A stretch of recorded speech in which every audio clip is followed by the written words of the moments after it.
Velkommen til StudySees webinar, som i dag omhandler muligheden for at læse en hel uddannelse i udlandet på kandidatniveau. Jeg hedder Miki Krohmann Jensen, og jeg er stifter af StudySees og har også været så heldig at studere i udlandet over flere omgange. Og det har været fantastiske oplevelser, jeg har haft. Det har været erfaringer, der har præget mit liv og karriere sidenhen. Og jeg vil jo rigtig gerne fortælle jer lidt mere om, hvordan jeg kan hjælpe jer via StudySees til også at få de her fantastiske oplevelser og erfaringer. I løbet af webinaret her, så har jeg en dagsorden eller agenda, så det er sådan her ud. Intro af StudySees, lidt omkring de muligheder via StudySees. Selvfølgelig også en meget vigtig del, nemlig finansiering og økonomi. Så også fordele, som er via StudySees. Hvordan man kommer i gang, eller hvordan man kommer videre, hvis man er interesseret i det. Og så til sidst tager jeg imod spørgsmål fra jer. Den del er ikke med her på webinar-optagelsen. Hvad hjælper StudySees med? Jamen sådan overordnet, så kan vi inddele det i to kategorier. Det ene det er studier i udlandet, så StudySees samarbejder med eller er officiel repræsentant for en række udenlandske universiteter. Vi har over 80 universiteter, vi kan hjælpe jer til i udlandet, og de er fordelt på 5 kontinenter og mere end 20 forskellige lande. Det er vigtigt at nævne i dag, fordi det handler specifikt om at læse helt kandidat i udlandet, at det ikke er alle vores 80+ universiteter, hvor vi kan hjælpe med helt uddannelse på kandidatniveau. Nogle af dem har jeg lidt mere info med her i løbet af webinaret. Den anden del, vi kan hjælpe med, det er praktik i udlandet. StudySees har nogle specifikke praktikpakker, blandt andet til Australien og Irland. I USA kan vi hjælpe ikke med at finde praktikpladsen, men vi kan hjælpe med det lovpligtige J1 intern visa, men faktisk også trainee visum. Vores studievejledning den er gratis, så når du er i kontakt med os omkring vejledning med henblik på at studere i udlandet, jamen så koster det ikke dig noget at få vores hjælp, fordi vi er finansieret af de udenlandske universiteter. Så selvfølgelig er der den begrænsning, at vi jo kun kan vejlede omkring de universiteter, vi har samarbejde med. Praktik, det koster penge, der har vi på vores hjemmeside info omkring, hvad de forskellige praktikpakker koster. Ikke mere om det. StudySees har nu eksisteret i 10 år, så jeg fik en god idé i 2013 om, at jeg gerne ville hjælpe studerende med studieophold, specifikt i Sydøstasien. Så StudySees, det står faktisk for Study in Southeast Asia. Der er sket rigtig meget siden da, fordi StudySees handler om meget mere end at læse i Sydøstasien. De fleste af vores universiteter er jo i Vesten i dag. Vi er som nævnt repræsentant for de her udenlandske universiteter, og derfor er vores vejledning og hjælp gratis. Ideen med StudySees er og har været at gøre det så nemt og overskueligt, trygt og sikkert som muligt at komme til udlandet og studere. Så en ting er jo at studere i udlandet, men før man egentlig er klar til at rejse afsted, så er der en masse forberedelser. Det er en forholdsvis lang, man kan sige, rejsen før rejsen kræver rigtig meget, og det er her, hvor størstedelen af vores, eller sådan set det meste af vores arbejde og vejledning går ind og hjælper jer og klæder jer på. Vi ønsker, at du har et valg, og du har en indflydelse på din fremtid. Og det er jo især spændende i den her kontekst, når vi snakker om at læse en helt kandidatuddannelse i udlandet, fordi man kan være meget begrænset i Danmark i forhold til, hvad muligheder man har, lige så snart man ikke har en, læser videre fra en universitetsbachelor til den oplagte overbygning. Heldigvis er det ikke sådan i udlandet, der er mange flere fleksible og spændende muligheder, som jeg vil tale lidt mere om. Sådan overordnet set, jamen hvorfor studere i udlandet? Ja, Altså, jeg kan jo sige, det er jo ikke sådan, når jeg tænker tilbage på, nu har jeg blandt andet læst min bacheloruddannelse i USA på Hawaii Pacific University, men jeg har også været på kortere studieophold i andre lande, og når jeg sådan tænker tilbage sådan over den, selvfølgelig alle oplevelserne har jo været fantastiske, og alle de venskaber, man har fået, så jeg har jo, er glad for at stadig have kontakt til rigtig mange af de dejlige mennesker, jeg har studeret med, men også sådan rent professionelt, altså i en professionel kontekst har jeg jo et godt netværk internationalt, som også har hjulpet mig med mit job. Men ellers, man kan sige, det internationale perspektiv, du får med, når du læser i udlandet, vil rigtig mange arbejdsgivere værdsætte. Danmark er jo et meget lille land i en stor, stor verden. Vi er afhængige af resten af verden, og kulturforståelsen, som vi jo opnår, når vi bor i udlandet og lever med andre i en længere periode, er også meget, meget værdifuld. Den giver jo også på samme måde en mulighed for at se Danmark udefra, og på den måde også forstå dansk kultur bedre. Personlig udvikling, måske er det en af de allervigtigste ting, som altså jeg kan jo tydeligt huske dengang jeg var en lille dreng, han har sagt, og tog til, eller en ung mand skulle jeg sige, og tog til USA. Jeg vil mene, at jeg var sådan forholdsvis introvert, og det var ret grænseoverskridende, fordi amerikanerne er det modsatte. Mange af dem i hvert fald er jo meget sådan, hvad skal man sige, udadvendte og kan lide og small talk og så videre, og jeg kan huske, da jeg studerede på Hawaii Pacific University, var det jo meget interaktiv læring, og man skulle stå foran en forsamling og holde, altså foran klassen og holde oplæg og så videre, og det har gjort rigtig meget for mig personligt. Jeg er blevet mere selvstændig. Jeg er ikke, hvad kan man sige, mit job er jo nødt til at kunne stå foran en større forsamling og holde foredrag og den slags. En masse livserfaring har det også givet. Jeg har selvfølgelig lært mig selv bedre at kende, og det er jo vigtigt, at man kender sig selv, fordi at I på et eller andet tidspunkt, når I er færdige med uddannelse, skal jo blandt andet træffe vigtige valg i forhold til job. Så jo bedre du kender dig selv, jo bedre, nemmere, han har sagt, er det at træffe de rette valg.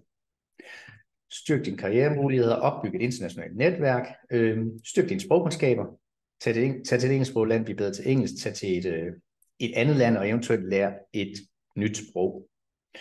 Et sprog lærer man ikke bedre end at være i en destination, hvor folk taler det sprog, du gerne vil lære. Det her med at skille sig ud fra mængden, det er jo også super interessant, fordi man virkelig har en mulighed. Altså, der er jo tusindvis af uddannelser, eller sådan set tusindvis af universiteter i udlandet, og meget spændende, unikke, specialiserede uddannelser, man kan finde. Så man har en mulighed for at få en ret unik profil, som i mange tilfælde jo kan være med, også til når man kommer hjem i Danmark og kommer foran i jobkøen. Altså man skiller sig ud fra andre. Så det er jo også en af de fordele, man kan få med, når man læser i udlandet. Og så er der også alle oplevelserne, fordi det er ikke kun det her med at studere. Altså rigtig mange udlandske universiteter har sindssygt stort udbud, det vi kalder extracurricular activities. Det kommer lidt fra USA med, at man har rigtig meget bygget op omkring universitetet, altså uden for klasseværelset, eller uden for pensum, om det være studieforeninger, sportsklubber, eller hvad det nu end er. Vildt fedt, at man kan opleve det her, især de meget store universiteter. Jamen, der kan man næsten leve sit liv på universitetet, han har sagt. Uden for universitetet er der jo også rigtigt. Hvis man godt kan lide at rejse, så er der jo nye områder i den region, du nu befinder dig i, som du relativt nemt kan komme til på en weekendtur for eksempel.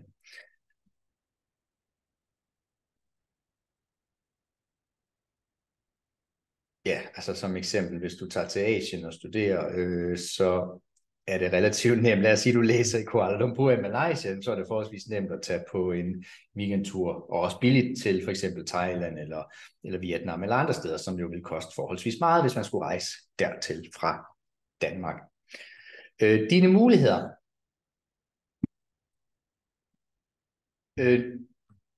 Helt uddannelse i udlandet, altså helt uddannelse på kandidatniveau, det siger sig selv, det er det, vi taler om nu her i dag.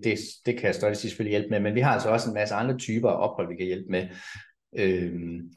Og jeg lukker lige endnu en ind her. Study abroad er en anden type ophold, det er altså kortere ophold. Så jeg ved, at nogle af jer er jo i gang med en bachelor nu og overvejer at læse hele kandidaten i udlandet.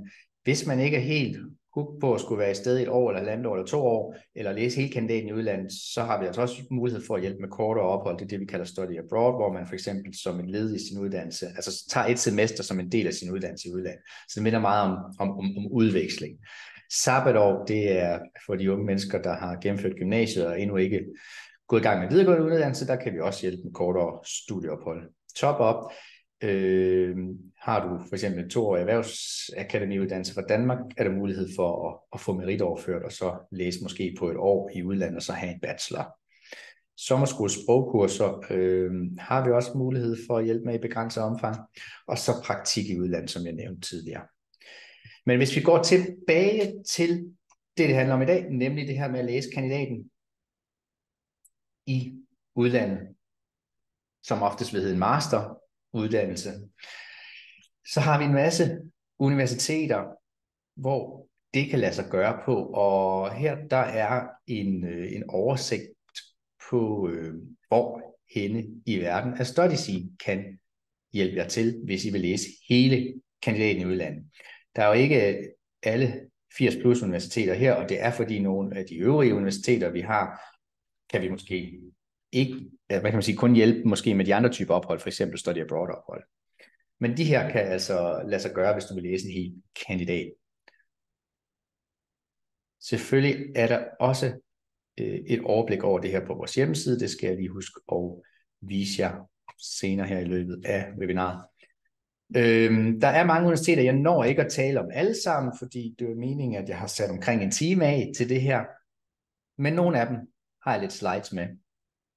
Og vi starter et eksotisk sted i Australien, i Queensland, fordi der har vi et universitet, som er forholdsvis populært også at læse en hel masteruddannelse på, og det er University of the Sunshine Coast. University of the Sunshine Coast er især anerkendt for deres, hvad skal man sige, undervisningskvalitet, så de har en meget sådan høj student satisfaction. De er højst rangeret af de offentlige universiteter i Queensland for undervisningskvaliteten, og det er også den feedback, vi får fra vores studerende, at de er rigtig glade for at læse på Sunshine Coast. Hovedcampus ligger i Sippy Downs ved Sunshine Coast, omkring en times kørsel nord for Brisbane. Men University of the Sunshine Coast har adskillige campus, så der er også mulighed for at læse i Brisbane, hvis man vil. Det er på South Bank, og så er der Moreton Bay, som også ligger ret tæt på Brisbane, hvis man altså hellere vil være tættere på storbyen. Men ellers er man oppe ved Sippy Downs på hovedcampus, så er det sådan det er en turistdestination, det giver en meget sådan afslappet atmosfære og livsstil. Kænguruerne, ja, de hopper faktisk rundt på campus, fordi hovedcampus, det ligger på et vildtreservat. Så selvfølgelig også utrolig smuk natur. Der er Fraser Island, der er Hinterlands, der er Great Barrier Reef i umiddelbar nærhed, som man kan udforske. Hvis vi kigger på, det er ikke det største universitet i Australien, det er under, nu står der 18 millioner her, det passer ikke, der er omkring 18.000 studerende. Der hvor Sunshine Coast også skiller sig lidt ud, eller UniSC, som de forkorter sig selv, jamen det er, at antallet af internationale studerende er ikke sådan vildt, udgør ikke en vildt stor del, altså det er omkring 10% af de studerende, som er internationale. Og der skal man være opmærksom på, vælger man andre universiteter, nogle af de større universiteter i storbyerne, så er det ofte 25, 33, måske 50% af de studerende, som er internationale. Og det er ikke altid det, som i hvert fald de australske studerende synes er det fedeste. Og omvendt kommer du udefra og forventer at få en australsk oplevelse, så vil sådan et universitet som Sunshine Coast altså være et ret godt valg. Grunden til, at det ikke altid er super populært, at der er mange internationale, er fordi, at ofte vil rigtig mange af de internationale komme for bestemte lande.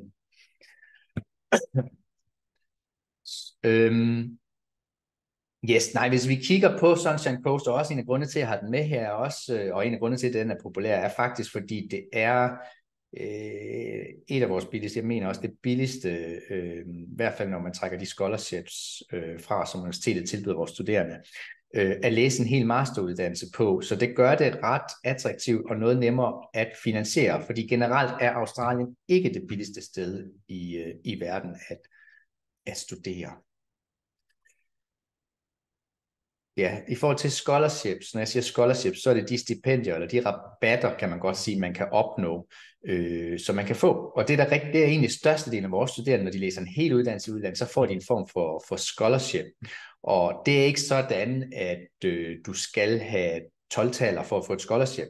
Hvis vi nu kigger på University of the Sunshine Coast, så deres International Scholarship, det automatisk, i hvert fald hvis du starter i 2024, vil du automatisk få 15% rabat, altså scholarship, som så vil resultere i 15% rabat på studieafgiften.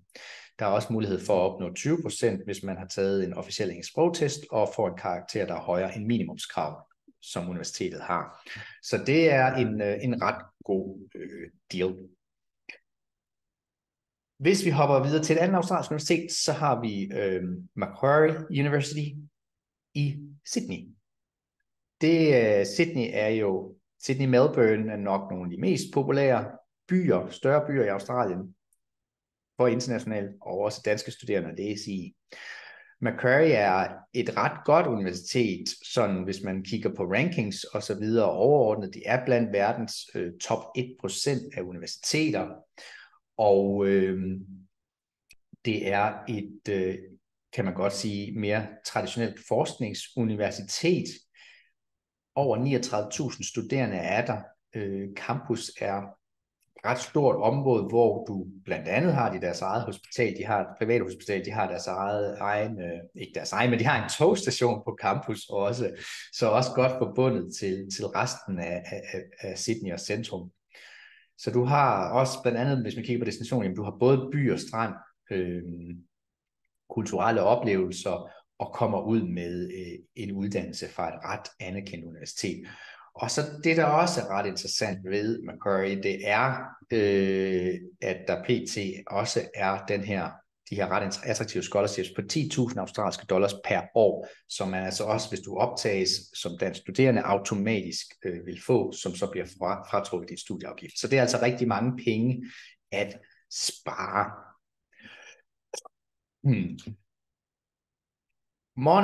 Monash var faktisk jeg er sikker på, at det var det allerførste universitet, som vi etablerede samarbejde med. Og det skyldes, at Monash udover at have sit hovedcampus i Melbourne, også har et campus i Malaysia, i Kuala Lumpur.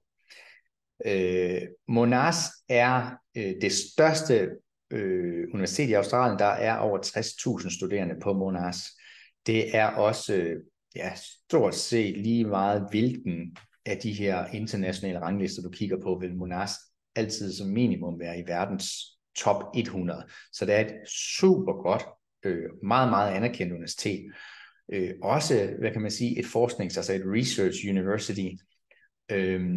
Det skal jo siges, når man kigger på de her internationale ranglister, det er ret svært, altså man kan typisk ikke komme op på dem, hvis ikke man laver en masse research, fordi en meget stor del eller en andel af ens ranking er baseret på, hvor mange research articles og så videre et universitet publicerer. Monash laver meget research. Det er ikke altid det man skal vælge efter, men jeg vil sige, at Monash formår at have en god balance imellem research, men også at have fokus på den studerende og undervisningen. De har rigtig god, også, student satisfaction, de har fantastiske faciliteter og så videre. Monash er også et Group of 8 University, altså GO8 University, så det vil sige, i Australien, der har man det, man kalder the 8 most research intensive universities, så de er typisk også kendt for høj ranking og så videre. Et andet eksempel er ANU, Australian National University, som vi også har et samarbejde med. Så de her Group of 8 Universities kan man lidt sammenligne med, USA's Ivy League eller Storbritanniens Russell Group. Så det er prestige ved at læse på sådan et universitet. Melbourne, det er verdens i mange år i træk blevet udnævnt til at være the world's most livable city, så også en fantastisk destination at bo og studere i. Scholarships har de også, og jeg tror, jeg kan ikke huske det, men jeg mener næsten, at alle, vi har fået optaget, har fået en form for scholarship eller bursary, altså en form for rabat på studieafgiften, hvis de har læst hele uddannelse. Campus i Malaysia, man kan sige, en af fordelene ved at læse på Monas's campus i Malaysia er, at det er væsentligt billigere end at læse på Monas i Melbourne.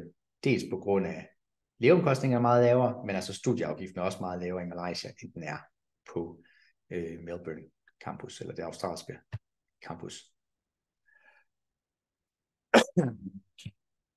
Nå, så bliver det lidt mere eksotisk igen.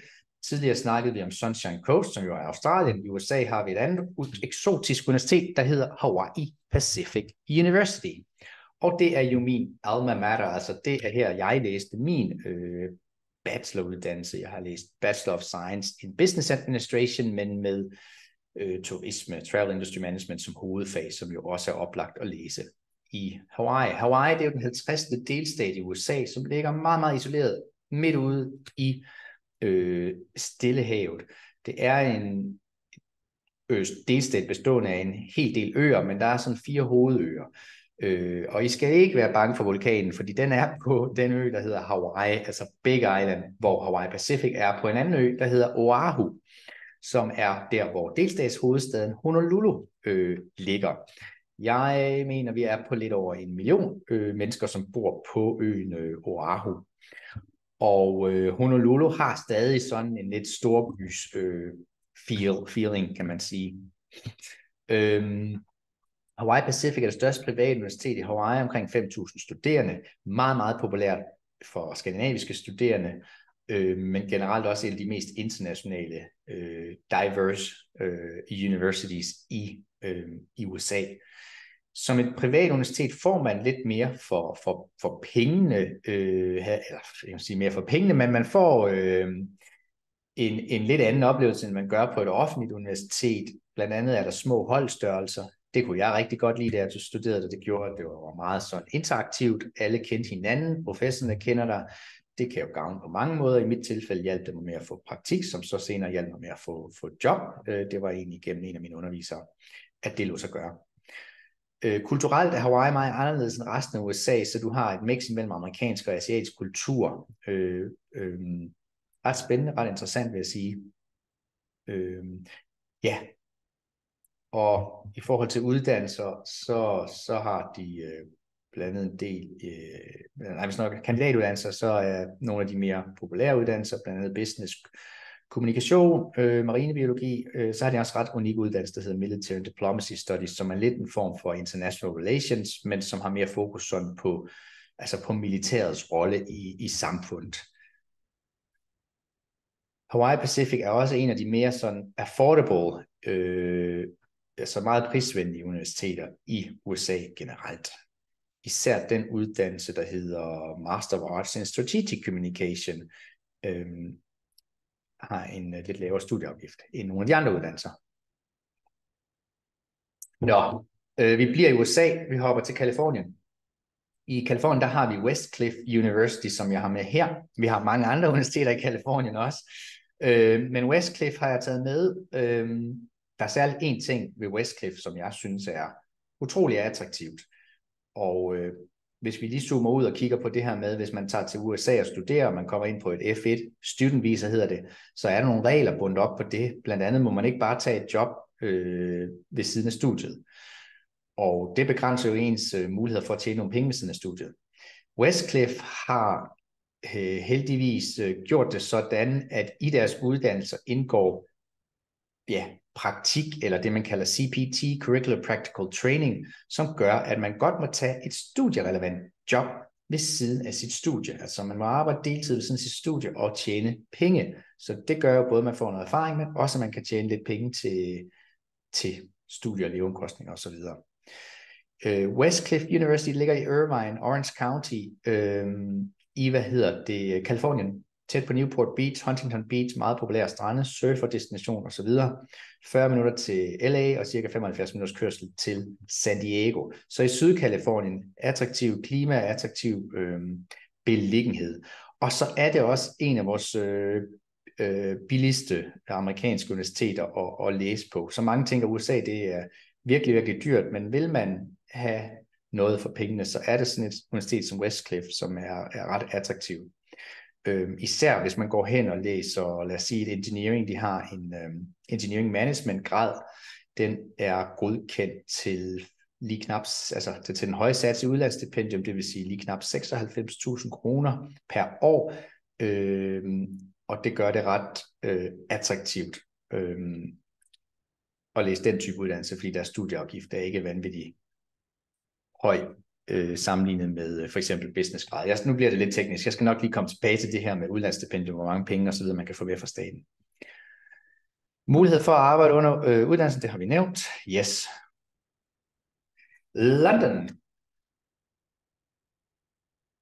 London South Bank University, det er et af vores britiske samarbejdsuniversiteter.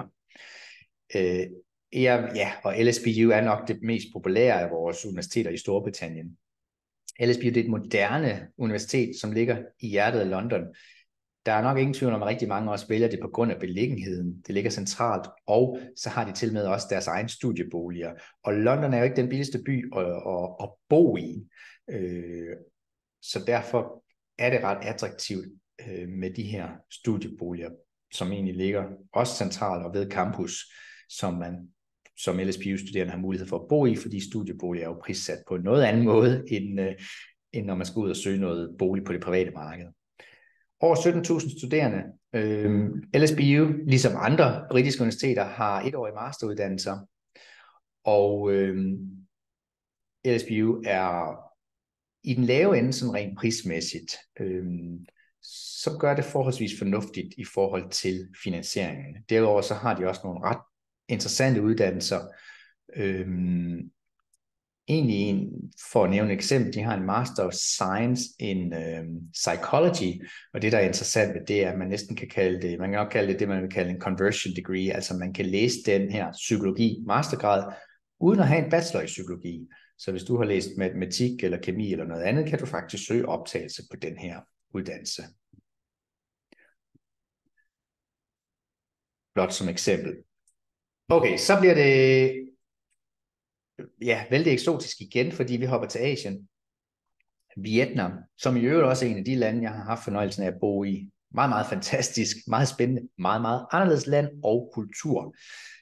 Vietnam, det er i Sydøstasien, og landet i sig selv, jamen, det er, hvad kan man sige, er sådan S-formet og meget langt. Op i nord, der har du hovedstaden Hanoi.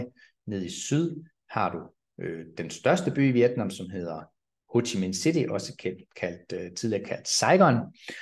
Og ja, klimamæssigt er der selvfølgelig stor forskel. Det er jo selvfølgelig varmere nede i Sydvietnam, end det er oppe i Hanoi, i hvert fald om vinteren. Og sprogmæssigt, selvom de alle snakker vietnamesisk, er der også stor forskel på dialekter og så videre, mentaliteten og så videre, kulturen er også meget anderledes. I Hanoi er der nok, der er det jo tættere på Kina, så lidt mere sådan, vil jeg sige, kinesisk mentalitet, hvor nede sydpå er de meget sådan frisindede, kan man sige, og også meget præget jo har været, hvad kan man sige, det var, hvis man kigger på historien, så Sydvietnam, det var jo der, dem der holdt med amerikanerne og omvendt. Omkring 6.000 studerende læser på RMIT i Vietnam. Så RMIT er et australsk universitet, der hører til i Melbourne. Vi samarbejder med deres campus i Vietnam. Og det gør vi jo selvfølgelig, fordi Vietnam er ikke ligefrem det land, ligesom mange andre udviklingslande, som er kendt for at have god kvalitet på uddannelse osv. Så især hvis man går ud i det her og gerne vil læse en hel uddannelse, vil jeg jo ikke anbefale, at man læser på et lokalt vietnamesisk universitet. Man skal jo helst gerne kunne bruge sin uddannelse igen, både i Danmark og internationalt. Og der har vi jo RMIT, som jo er et australsk og internationalt anerkendt universitet, så du får altså en australsk grad, lidt ligesom vi snakkede om Monash, som har et campus i Kuala Lumpur. Det er samme kvalitetskrav og så videre, der opfyldes, når du læser på, i det her tilfælde, det vietnamesiske campus. Leveomkostningerne er lavere, og studieafgiften dermed også lavere, væsentligt lavere på RMIT i Vietnam, end de er i Australien. Ja, boliger er tilgængelige på campus, ikke lige nu, fordi de vil stå under renovering, men ellers så er der, de fleste vælger egentlig at bo off-campus, fordi det er virkelig billigt at finde meget lækre studieboliger. Så det her er et sted, hvor du kan leve som studerende i en lækker lejlighed med swimmingpool på en SU. Så det er en af de fede ting med Vietnam, at man virkelig kan leve godt. I øvrigt også fantastisk mad, og ja, dejligt varmt året rundt. Yes.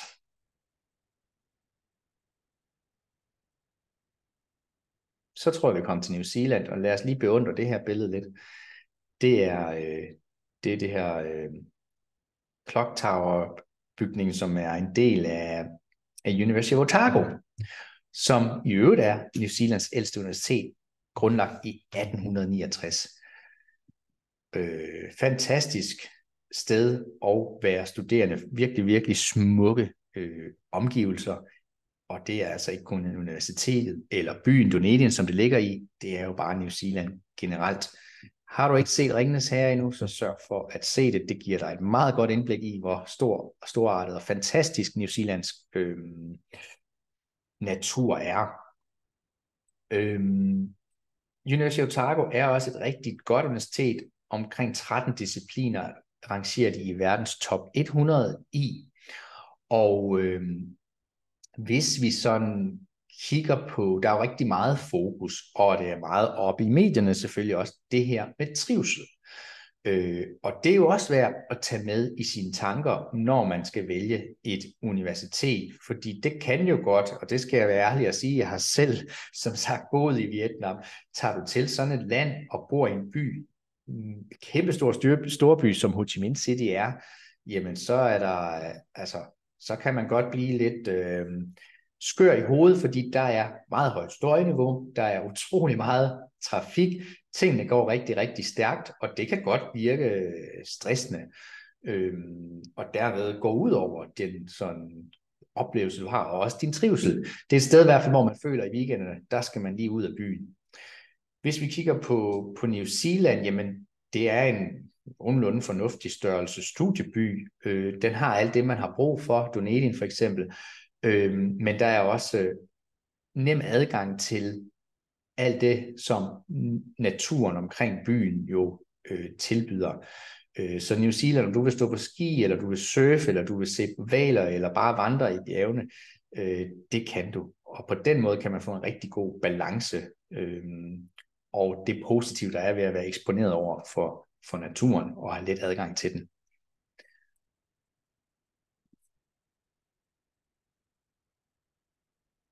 Nå, kandidat i udlandet. Det, der er så super fedt, er fleksibiliteten. Fordi selvom du har en bachelor, eller for eksempel en professionsbachelor, så kan du rigtig mange steder i udlandet læse videre på en kandidat. Og den her kandidat, den behøves altså ikke nødvendigvis at være inden for det samme område, som du har læst din bachelor i. Det her med professionsbachelor. I de fleste lande vil en professionsbachelor blot blive betragtet som en bachelor, og dermed give direkte adgang til en masteruddannelse. Der er nogle undtagelser, og det er blandt andet Tyskland. Der kan der være udfordringer, i hvert fald hvis ens professionsbachelor også består af en 2-årig erhvervsakademiuddannelse, altså en AK eller AP-grad. Italien kan der også være nogle udfordringer eller begrænsninger med en professionsbachelor. Finansiering via statens udlandsstipendium. Der er altså steder, hvor du kan komme hen og læse en kandidat i udlandet gratis, forstået på den måde, at de penge, du får med fra staten, kan dække hele studieafgiften. Det er super rart at vide. Og der er vi ret heldige. Er du interesseret i at blive vanvittigt god til det, du måske allerede studerer, jamen så kan du finde mange forskellige uddannelser i udlandet, som kan yderligere specialisere dig inden for en bestemt niche, og gøre dig ekspert til det, du gerne vil være ekspert i. Vil du læse noget andet, som jeg nævnte, jamen så er der det, jeg vil kalde en conversion degree, altså hvor du simpelthen skifter studieretning. Det behøver ikke at være 180 grader, du kan også bare, hvad skal man sige, hoppe over i, lad os sige, hvis du har læst en businessgrad, jamen så hoppe over i noget information business management for eksempel. Der er mange muligheder. StudySea har en ret god track record, så sådan overordnet af de studerende, vi sender til udlandet, der er det over 98%, der optages. Det er selvfølgelig, det kan variere meget mellem universiteterne, også i forhold til uddannelse. Jeg kan sige det up front, hvis du vil læse medicin, så er det ikke over, 98%, der optages. Så der er selvfølgelig visse studier, hvor det er ret svært. Det her med, at vi har så høj optagelse, altså vi screener jo selvfølgelig dig som ansøger, og screener også uddannelsen, før vi hjælper dig i gang med en ansøgning. Og vi kender heldigvis de her admissionskriterier rigtig godt. Derudover har vi jo adgang ofte direkte til admissions på det udenlandske universitet. I nogle tilfælde kan vi lave en form for, hvis vi er i tvivl, så kan vi få lov til at sende dine dokumenter ind til en evaluering, før vi rent faktisk laver en ansøgning, og dermed få feedback på, om det giver mening for dig at søge her. Det er jo meget rart at vide, fordi nogle gange kan det tage lidt tid, før man får sin optagelse. Derudover kan der også være nogle universiteter, der har nogle ansøgningsgebyr, som man jo på den måde kunne spare, hvis man ved, at man ikke bliver optaget. Legater, der er rigtig gode muligheder også for at få støtte fra private fonde og legater i Danmark. Arbejde, det er også, altså uddannelse i udlandet kan også være en vej ind til det udenlandske arbejdsmarked. Så vi siger, at USA, rigtig mange vil gerne til USA og arbejde, men det er jo næsten umuligt at få en arbejdstilladelse. Men hvis du har gennemført en uddannelse, der har varet mindst 1 år, du får en grad derefter, så giver det dig adgang til 1 års arbejde via det, vi kalder OPT, eller Optional Practical Training. Hvis du tilmed har læst en STEM-godkendt, altså en Science, Technology, Engineering and Math-godkendt uddannelse, og ja, der findes også for eksempel businessgrader, som er STEM-godkendte. Jamen, hvis du har det, så er det faktisk 3 år, du kan få lov til at arbejde i USA, lønnet og inden for selvfølgelig en uddannelse, der er relevant til det, du har studeret. Australien har også, giver dig også muligheder for at få arbejdstilladelse efterfølgende. Storbritannien også. Nu er Storbritannien jo ikke EU længere, så der er også visum og så videre, man skal have, hvis man skal læse en hel uddannelse derovre. Så det kan være en måde at komme ind på arbejdsmarkedet et andet sted i verden. Og selv hvis man ikke har intentioner om at blive i udlandet, så vil jeg jo varmt anbefale, at man måske tager sig 1 eller 2 års erhvervserfaring i udlandet, også efter sin uddannelse, før man eventuelt vender hjem igen. Her er nogle eksempler på nogle af dem, vi har hjulpet afsted. Det her det er Hjalte. Han havde for nylig lige lavet en takeover på vores Instagram-profil. Hjalte han læser på Louis University i Rom, hvor han læser en kandidat i International Relations. Han har læst statskundskab på SDU, og jeg var så heldig at blandt andet besøge Hjalte her for 1-2 måneder siden i Rom, hvor han også sammen med nogle af de andre studerende, vi har hjulpet ned, læser på det her meget fantastiske universitet, privat universitet i Rom, der hedder Louis University, eller Luis Guido Carli. Victoria, hun læser sin kandidat på University of the Sunshine Coast i Australien, som vi jo også havde med her. Og det her var et eksempel for Sørine, som læser, eller jeg tror hun er færdig med sin uddannelse på Monash University. Hun har læst den, der hedder en Master of Biomedical and Health Sciences. Det gode ved den type uddannelser er ofte, at de går til den høje sats i udlandsstipendium fra staten. Og her er Annette, en af de første, vi hjælper afsted på en helt kandidatuddannelse. Annette, hun læste på Monas's campus i Malaysia, og det var ret interessant, fordi det er ved at være nogle år siden, men det blev taget rigtig godt imod, da Annette, hun kom hjem. Arbejdsgiverne var meget interesserede i, når hun hoppede mere eller mindre direkte ind i et godt job. Så det er det her med at skille sig lidt ud fra mængden. Master of International Business hed den uddannelse, Annette læste på Monash. Claes her har lavet en anmeldelse, jeg tror det er på Google. Claes har læst en engineering management grad i USA. Så det var blot nogle eksempler. Der er rigtig mange gode, spændende muligheder for jer. Varigheden af uddannelsen i USA, eller generelt i udlandet, hvis vi kigger England, der er de normalt 1-årige, altså 12 måneder, består af 2 semester, og så ofte en thesis, hovedopgave, eller afhandling. Australien, det er meget forskelligt. Nu står der 1,5 til 2 år. Det passer ikke. Der skulle stå 1, 1,5 eller 2 år. Det vil være typisk varighed. Nogle gange, lad mig sige, du har et bachelor i et bestemt område og læser videre på en master i Australien, så kan det være, at du så kan gennemføre uddannelsen på 1 år. Omvendt, hvis du overhovedet ingen erfaring har, så kan det godt være, at du alligevel kan optages på masteruddannelsen, som du vil søge, men så kommer det måske til at vare 2 år i stedet for. USA, typisk 1,5 til 2 år, men der er også eksempler på 1-årige uddannelser, som man kan læse. Og New Zealand, typisk 1 til 2 år. Og ja og nej, uden at blive politisk eller noget, så der er rigtig mange, der spørger, og det har været meget op i medierne, det her med, blandt andet om en 1-årig masteruddannelse er det samme værd som en 2-årig. Man kan sige, heldigvis kommer vi nok ikke til at sætte alt for meget spørgsmål ved det i fremtiden, fordi der jo også kommer kortere masteruddannelser, altså kandidatuddannelser i Danmark. Men det man kan sige, altså nogle af verdens førende lande, for eksempel Storbritannien, har jo i mange år haft 1-årige masteruddannelser, og de er jo både førende på uddannelsesområdet, men også på rigtig mange andre områder, sådan erhvervsmæssigt. Og jeg vil mene, de klarer sig ganske udmærket. Selvfølgelig skal man tænke over, hvad det er, man gerne vil med uddannelsen, fordi hvis du skal være læge eller noget, så giver det jo ikke så god mening kun at læse, det kan du nok heller ikke, men læse en uddannelse på 1 år. Men hvis vi kigger på private arbejdsgiver, de vil nok lægge mere vægt på dig som kandidat, den erfaring du har, frem for om din uddannelse har taget 1 år, 1,5 år eller 2 år. Finansiering og økonomi. Hvad koster det at studere i udlandet? Det varierer. Det kan variere rigtig meget, både mellem uddannelser, mellem universiteter, mellem studielande osv. Men sådan overordnet set, hvis vi kigger på EU, heldigvis er der en del lande, hvor du kan læse forholdsvis billigt. Typisk vil det starte omkring 65.000 kroner årligt. Og ja, hvis uddannelsen så kun er 1 år, jamen, så koster uddannelsen det. Det vil jeg kalde i mine øjne billigt.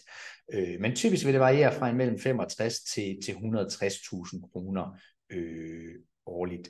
Storbritannien, der vil du typisk ligge på mellem 125.000 og 200.000 kroner. USA og Canada, ja, fra 100.000 til over 300.000 kroner. Australien og New Zealand fra omkring 125 til 300.000 kroner. Og Asien starter ved omkring de 60.000, det er sådan noget som Monash i Malaysia, og så op til en 180.000. Alt det her, det er værd at nævne, det er før scholarship, så det er den her publicerede studieafgift. Som nævnt får de fleste af vores studerende en form for scholarship, som vil reducere studieafgiften. I skal ikke regne med et 100% scholarship, altså full ride. I skal regne med, at I skal betale noget selv. Jeg tror, hvis jeg husker, altså dem, der får gode scholarships for Studies, så er det 50%, men det er de færreste, der får det. De fleste måske får en 10, 25, måske 30% scholarship. Udlandsstipendium, det er jo så heller ikke trukket fra, og man kan jo sige, at lad os sige, at du er berettiget til den høje sats i udlandsstipendium, og hvis din uddannelse kun koster 65.000, så er uddannelse gratis. Og igen, det kommer vi til lige her om lidt, de her satser. Men udlandsstipendieordningen, det er jo en ordning, der blev etableret i 2008, som giver dig mulighed for i essensen at tage de taxametertilskud med til udlandet. Altså det vil sige, det som en dansk uddannelsesinstitution modtager fra staten, kan du tage med, hvis du læser din uddannelse i udlandet.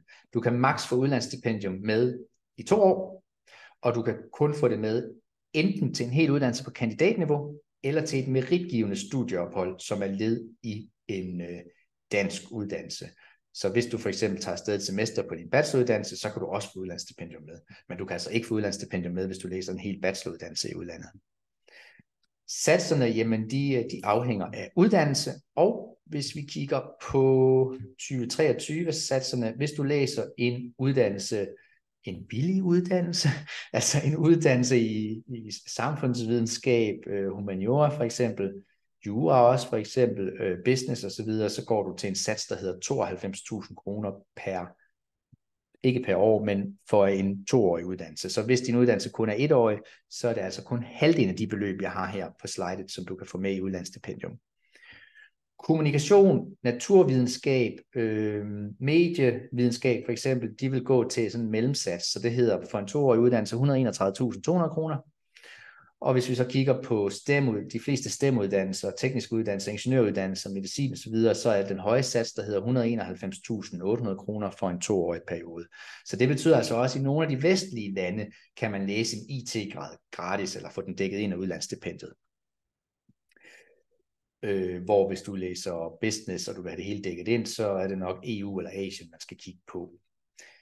Udover udlandsstipendiet, så kan man også få SU med, der kender I nok satsen. Så kan man få SU-lån med per SU-lån også på månedlig basis, hvis man ønsker det. Så er der også en anden lånemulighed, der hedder udlandsstudielån. Og det er jo i de tilfælde, hvor jeres studieafgift ikke er fuldt dækket af udlandsstipendiet, så kan du låne forskellen dog maks op til 114.559 kroner.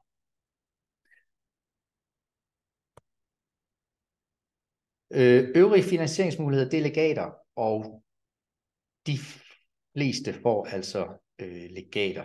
Det, der bare er svært at sige, er, hvor meget du ender med at få. Det er jo meget individuelt, og det er også afhængigt af, hvor meget arbejde du lægger i det, men også til dels af, hvad dit finansieringsbehov er. Vi har en masse materiale, vi deler med vores ansøgere, som kan hjælpe jer godt i gang med legatsøgning. Scholarships, det var vi lige inde på tidligere. Arbejde under dit studie kan jo også være en finansieringsmulighed.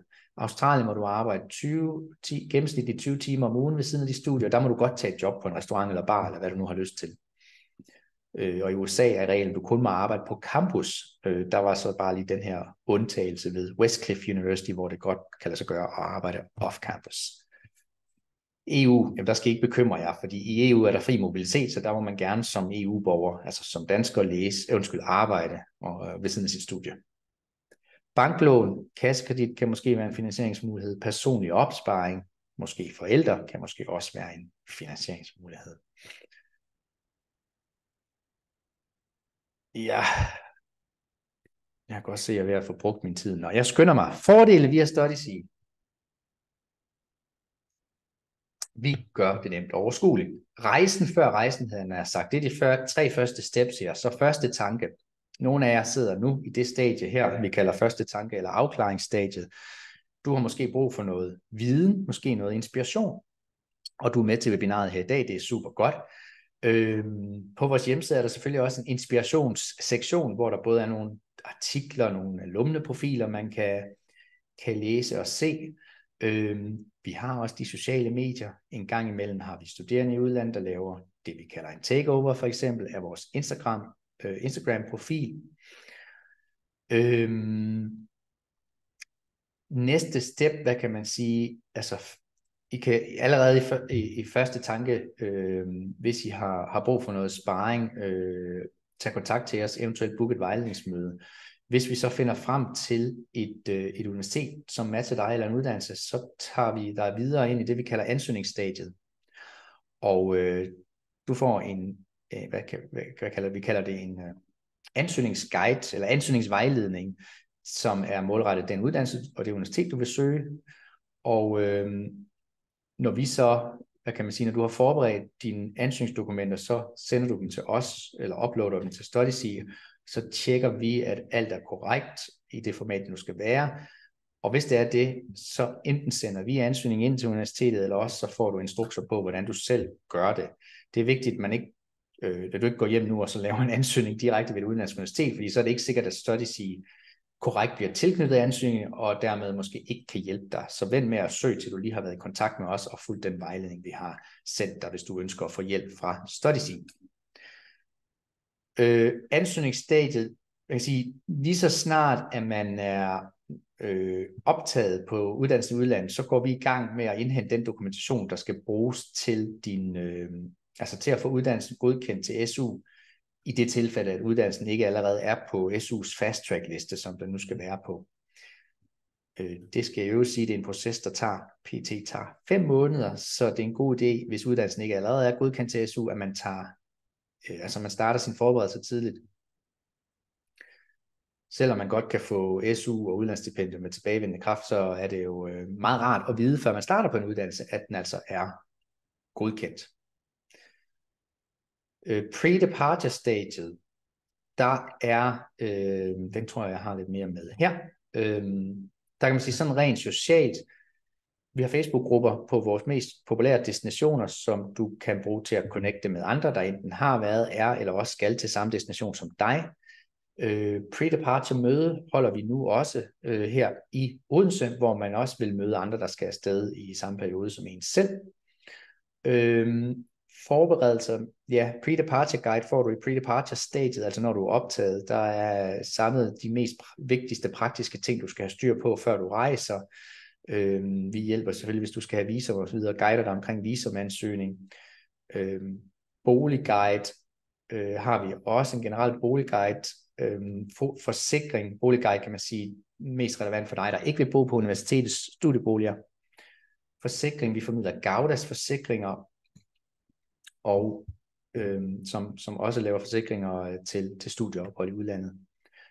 Økonomi, vi har noget rigtig godt, hvad skal man sige, legatmateriale, som vi har en legat guide, vi har et ansøgningseksempel, vi har budgetskabelon, vi har ansøgningsbekræftelse kan vi lave i de tilfælde af, hvor universitetet er meget lang tid om at optage dig, så kan du få noget midlertidig dokumentation fra StudySea, som du kan bruge for eksempel til dine legat ansøgninger. Og SU Fast Track hjælp, det var jeg inde på. Ellers for lige sådan at hoppe tilbage, hvis du har behov for noget hjælp undervejs under uddannelsen, det er typisk, hvis man skal bruge noget SU-dokumentation, så er vi der også til at hjælpe dig med det selvfølgelig. Og når du kommer hjem igen, jamen, så er du en del af StudySeas alumne-netværk, vi har en Facebook-gruppe, vi har en LinkedIn-gruppe, og så er der nogle forskellige, blandt andet noget forsikringsrabat og så videre, man kan opnå. Yes. Kom i gang. Hvis du gerne vil i gang eller videre, så er der jo nogle overvejelser, du allerede nu bør gøre dig. Og blandt andet, hvad det er, du gerne vil studere. Eventuelt, hvad er du åben for? Altså, hvor er du åben for at studere? Har du nogle bestemte kriterier, ønsker for universitetet, for destinationen? Eller brug udelukkelsesmetoden, hvor vil du ikke hen? Hvad må det koste, for eksempel? Er du villig til at låne? Er du indstillet på, at hvis ikke udlandsstipendiet dækker det hele, at søge legater? Hvornår vil du gerne afsted? Er også en god idé at gøre sig tanker om. Tjek, at du er SU-berettiget. Det siger jeg, fordi at man skal have et vis antal SU-klip og så videre tilbage, før man... Altså en ting er at være SU-berettiget, en anden ting er også at have nok SU-klip, for at man kan få udlandsstipendiet med. Så er der en masse kriterier omkring det her med at få en uddannelse godkendt til SU og udlandsstipendium. De kriterier kender vi heldigvis, men igen, det er en god idé, at du går i dialog med os omkring de uddannelser, du tænker, du er interesseret i at læse, fordi så vil vi lige screene dem og sikre os, at det er uddannelser, som vil kunne godkendes. Så der er nogle krav for SU om, at både uddannelsen og institutionen skal være offentligt anerkendt. Der er også krav, lad mig sige, for eksempel MBA-uddannelser, business-uddannelser, de har ofte, ikke alle, men nogen har krav, at man skal have erhvervserfaring. Den type uddannelser vil SU ikke godkendt, fordi det bliver betragtet som efteruddannelse. Så er der nogle krav om, hvor meget af uddannelsen, der må være online, og hvor meget af uddannelsen, som, altså hvis der er praktik og så videre. Der er rigtig mange forskellige ting, som SU kigger på. Uddannelsen skal også være fuldtid. Det er også en af de krav, som SU har, for at de vil godkende en hel kandidatuddannelse i udlandet til SU og udlandsstipendium. Det har vi heldigvis ret godt styr på. Gør der nogle overvejelser om, hvad det er, du gerne vil? Altså har du nogle tanker om, hvad du skal, efter du er færdig med uddannelsen? Vil du måske arbejde i udlandet? Vil du tilbage til Danmark? Tænk over, hvis det er en uddannelse, der kræver autorisation, fordi det er ikke fordi, det ikke nødvendigvis kan lade sig gøre, men du skal så igennem en godkendelsesproces, når du så kommer hjem igen. ROI, altså Return on Investment, det giver også god mening at tænke lidt over det. Det kan jo være, at der er en bestemt uddannelse i udlandet, som du har set dig rigtig lun på, men som er sindssygt dyr. Giver det mening for dig som en investering, hvis den type job, du så kan få i Danmark, er eller giver en meget lav løn. Så sådan nogle ting er også værd at gøre sig overvejelser omkring. Kræver din profession en autorisation? Det var vi lige inde på før.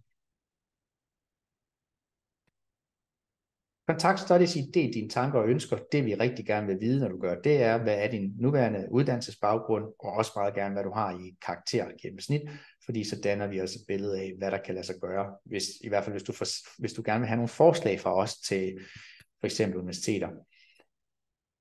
Kontakt, det kan ske via e-mail, telefon, eller du kan booke et vejledningsmøde, og vejledningsmødet, det kan foregå enten på Zoom eller på telefonen. Og så er vi, nu har jeg næsten brugt min time. Navigere rundt på Studiesy, det tænker jeg lige, at jeg vil vise jer, hvordan I gør det. Nå, studiesy.dk er hjemmesiden. Lad os sige, at I gerne vil finde frem til en uddannelse, og er ret åben for, hvor det skulle være henne. Så vil det være her, I kan klikke, eller I kan også gå herop og klikke på uddannelser. I kan godt søge noget inspiration i de forskellige fagkategorier, men ellers kan I gå direkte ind til den her database. Den tager lidt tid om at loade, fordi der er rigtig meget i den. Vær opmærksom på, at det er ikke alle universiteter, hvor vi opdaterer, hvad kan man sige, løbende den her og tilføjer universiteter og uddannelser. Man kan se her, skal vi se, der, hvis man udfolder den her sektion, det går rigtig godt. Nå. Ja, hvis man udfolder den her sektion, kan man se de universiteter, der er uploadet, og om der er, hvad der er uploadet for universitetet, for eksempel hele uddannelser. Har du nogle kriterier om, hvor det skal være hen i verden, jamen så kan du selvfølgelig filtrere her, men ellers så vil det første, I skal gøre, være at klikke herude i studietype, og så vælge helt uddannelse på kandidatniveau. Lad os sige, at du gerne vil læse, lad os sige, International Relations.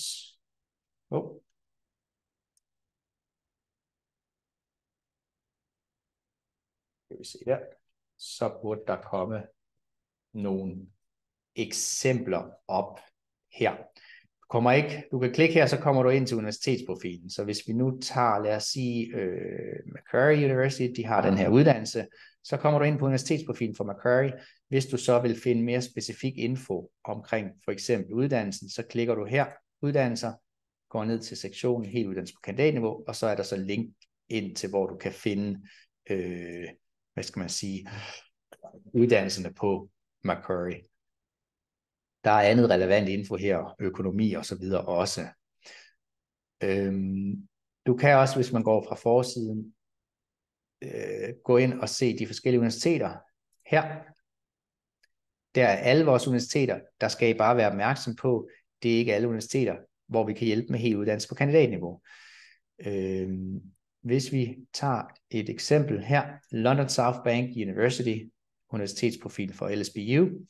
Heroppe der står studiemuligheder på London South Bank, så skal der være den her, hvor der står helt masteruddannelse kandidat, så kan vi hjælpe med helt uddannelse på kandidatniveau.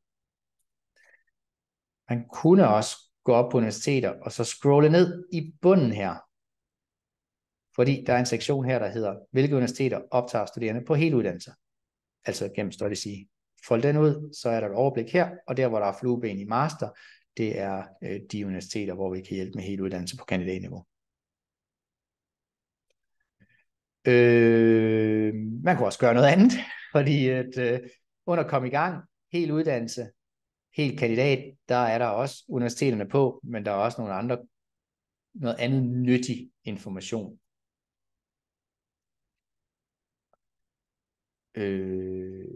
Økonomi, skal vi se. Der plejer at være et link til det her. Nå.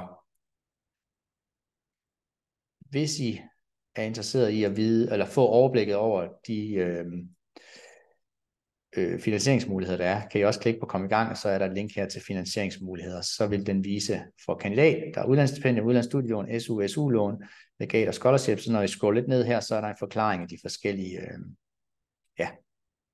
typer finansiering. Det var hvad jeg sådan officielt havde på programmet. Min kontaktinfo får I lige her, før vi hopper over til Q&A. Min mail, miki@studiec.dk.